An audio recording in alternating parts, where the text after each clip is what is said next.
नमस्ते बच्चों। आज हम लोग साहित्य सागर का जो छठा पाठ है, बड़े घर की बेटी, जिसके रचयिता है प्रेमचंद, उनकी इस पाठ को हम इसके अगले भाग को हम लोग करेंगे। तो यहाँ तक के पाठ में हमने जाना कि बेनी माधव सिंह के दो पुत्र हैं। एक का नाम है श्रीकंठ सिंह और दूसरा जो है वो लाल बिहारी सिंह। श्रीकंठ सिंह जो है वो बहुत ही धीर, नम्र, दयालु, बहुत ही अच्छा लड़का है। और लाल बिहारी वो एक सजीला जवान है, भरा हुआ मुखड़ा, चौड़ी छाती, भैंस का 2 सेर दूध, वो ताज़ा दूध ही वो पी जाता है, कसरत करता है। और श्रीकंठ सिंह जो है वो BA पास है और एक दफ्तर में नौकरी भी, छोटी सी नौकरी भी करता है। और श्रीकंठ सिंह जो है वो बहुत ही पाश्चात्य शिक्षा उसने ग्रहण की है, लेकिन वो सम्मिलित कुटुंब को मानने वाला है। और उसका मानना है कि आजकल की महिलाएं जो है, आजकल की औरतें, वो परिवार से अलग रहना, पृथक रहना ज़्यादा पसंद करती है, जो कि हमारे समाज के लिए और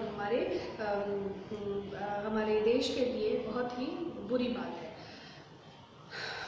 एक और व्यक्ति है जिसका नाम है भूप सिंह।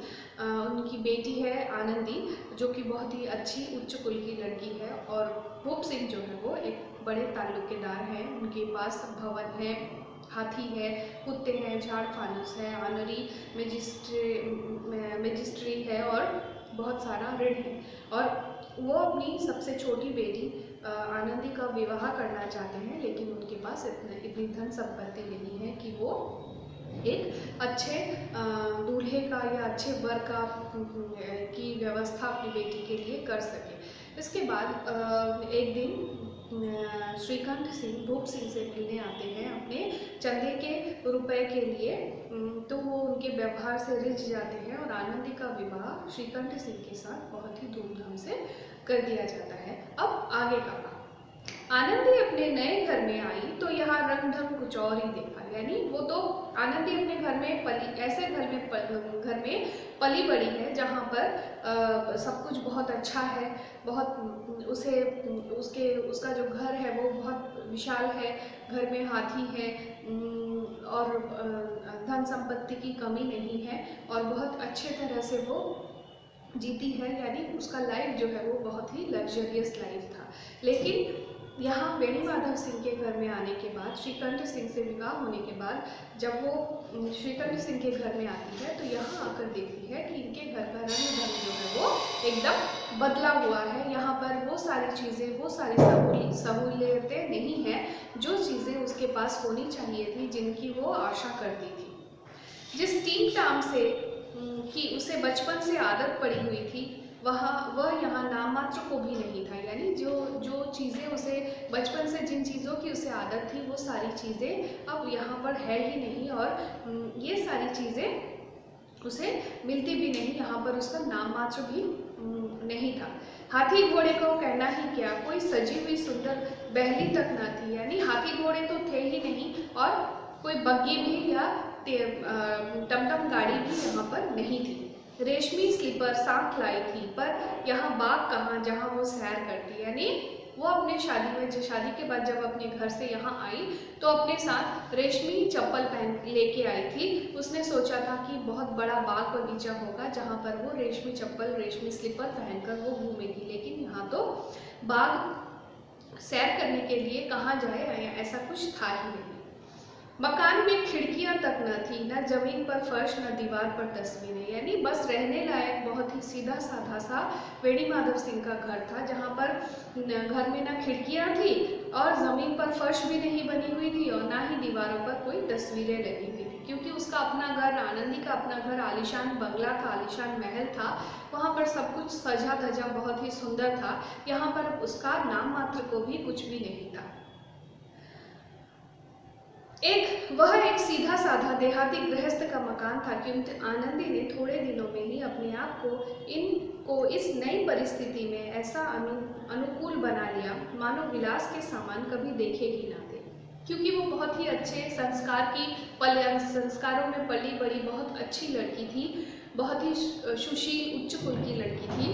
तो उसने जब वो यहाँ पर आई तो ये घर जो था वो एक सीधा साधा देहाती का घर था, और यहाँ पर आकर उसने देखा कि यहाँ पर कुछ भी नहीं है। तो थोड़े ही दिनों में उसने अपने आप को इस नए घर के हिसाब से ढाल लिया था। यहाँ पर उसके पसंद की चीज़ें नहीं थी, लेकिन धीरे धीरे उसने अपने आप को इस तरह से बना लिया कि उसको देखकर कोई ये नहीं कह सकता है कि कुछ दिनों पहले ये बहुत ही बड़े ख़ानदान से आई हुई लड़की है, जिसे हर चीज़ की बहुत आदत है, हर एक अच्छी चीज़ की, हर एक अच्छे साजो सामान की इसे ज़रूरत थी। उसे देखकर लगता था उसने कभी ये सारी अच्छी चीज़ें या इन सारी लग्जरियस चीज़ों को, इसने कभी विलास की चीज़ों को इसने कभी देखा ही नहीं है। वो इतनी अच्छी तरह से अपने आप को इसने इन सारी परिस्थितियों में ढाल लिया था।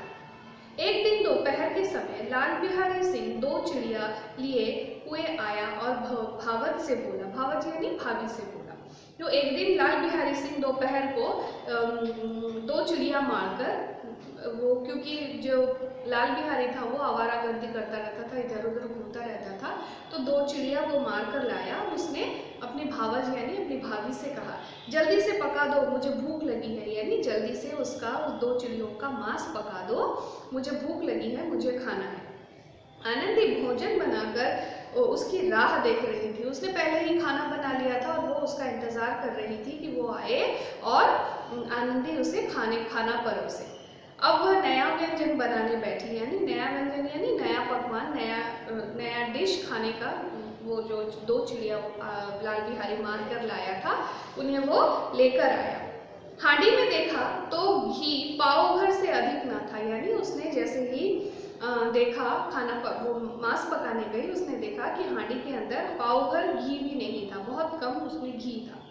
बड़े घर की बिटिया किफ़ायत क्या जाने, यानी वो बहुत बड़े घर की लड़की है, उसने कभी अपने घर में कुछ काम भी नहीं किया था। यहाँ पर उसे धीरे धीरे सारी परिस्थितियों के साथ अपने आप को ढालना था और वो ढाल भी रही थी। और उसे किफ़ायत नहीं आता, किफ़ायत मतलब उसे बचत करना नहीं आता था। उसे पता था कि चीज़ें आ रही हैं और लो पका लो, उसे ये नहीं पता था कि अगले ही पल उसे उन सारी चीज़ों के लिए तरसना पड़ेगा, या वो सारी चीज़ें जिनसे वो खाना बना रही है वो उसे वापस नहीं मिलेगी।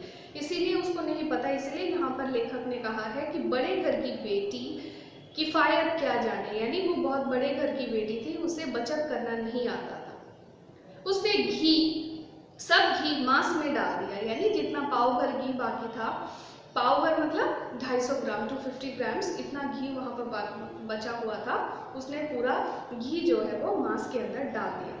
लाल बिहारी खाने बैठा तो दाल में घी ना था, यानी जब वो खाने बैठा तो उसको आनंदी ने पहले जो खाना पकाया था उसमें घी नहीं डाला, क्योंकि घी वहाँ पर था ही नहीं, यानी उसके दाल में घी नहीं था। बोला, दाल में घी क्यों नहीं छोड़ा, यानी दाल में उसने, लाल बिहारी ने अपनी भाभी आनंदी को कहा कि दाल में घी क्यों नहीं डाला।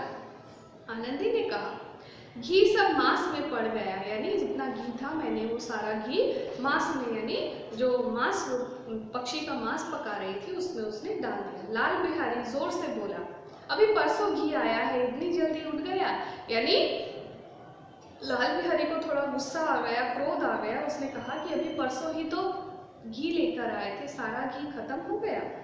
आनंदी ने उत्तर दिया, आज तो कुछ पाव भर रहा होगा, वह सब मैंने मांस में डाल दिया। यानी उसने बहुत ही नरमी से, बहुत ही नॉर्मली ये कहा कि आज तो केवल 250 ग्राम के करीब घी था और वो सारा घी मैंने मांस में, यानी मांस पकाते समय उसमें डाल दिया। जिस तरह सूखी लकड़ी जल्दी से जल उठती है, उसी तरह क्षुधा से बावला मनुष्य ज़रा सी बात पर तिनक जाता है। ये बहुत बढ़िया बात कही है लेखक ने कि जिस तरह से सूखी हुई लकड़ी, जब लकड़ी सूखी होती है तो उसे जलाना बहुत आसान होता है, बहुत इजीली वो आग पकड़ लेती है, वही बात। और उसी तरह से क्षुधा से, यानी भूख में बैठा हुआ आदमी, बावला मनुष्य यानी भूख से पागल मतलब पागल हुआ आदमी नहीं। जब बहुत ज़्यादा भूख लगती है तो हम लोग खुद ही कहते हैं कि हम भूख से हम पागल हो रहे हैं।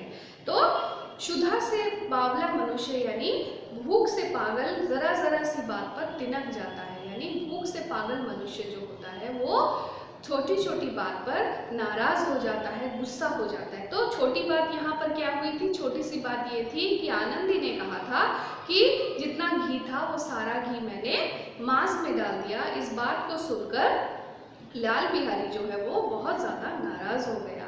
लाल बिहारी को बावर्च की डिठाई बहुत बुरी लगी, मालूम हुई, यानी उसे लगा कि भाभी ने जो कहा है वो एकदम अच्छी बात नहीं है। वो बहुत नाराज हुआ। तिनक कर बोला, मैके में तो जैसे घी की नदियाँ बहती है। और वो बहुत ज़्यादा नाराज हो गया और उसने कहा, लाल बिहारी ने आनंदी को कहा कि मायके में यानी तुम्हारे अपने पिता के घर में जैसे घी की नदियाँ बहती है, ऐसी बात तुम कह रही हो। तो आज का पाठ यहीं तक। अपना ध्यान रखिएगा, ठीक से रहिएगा। धन्यवाद।